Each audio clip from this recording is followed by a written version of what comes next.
Genesis chapter 16. Now Sarai, Abram's wife, had borne him no children, and she had a maidservant, an Egyptian, whose name was Hagar.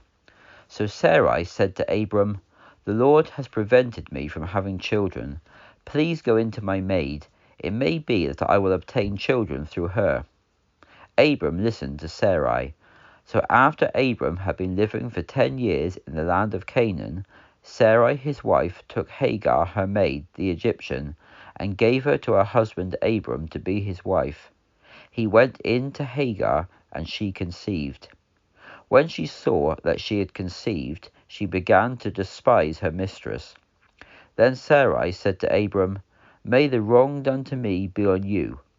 I gave my maid into your arms, and when she saw that she had conceived, I became despised in her eyes. May the Lord judge between you and me." But Abram said to Sarai, "Indeed, your maid is in your power. Do to her as you please." Then Sarai dealt harshly with her, and she fled from her presence. The angel of the Lord found her by a spring of water in the wilderness. It was the spring on the way to Shur. And he said, "Hagar, Sarai's maid, where have you come from, and where are you going?" And she said, "I am fleeing from the presence of my mistress Sarai." Then the angel of the Lord said to her, "Return to your mistress, and submit yourself to her authority." The angel of the Lord also said to her, "I will multiply your descendants exceedingly, so that they will be too many to count."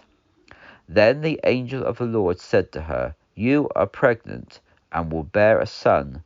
You shall call his name Ishmael, because the Lord has heard your affliction. He will be a wild man. His hand will be against every man, and every man's hand will be against him, and he will dwell in the presence of all his brothers." Then she called the name of the Lord that spoke to her, "You are the God who sees." For she said, "Have I now looked on him who sees me?" Therefore the well was called Beer Lahai Roi. It is between Kadesh and Bered. So Hagar bore Abram a son, and Abram called the son she bore Ishmael. Abram was 86 years old when Hagar bore Ishmael to Abram.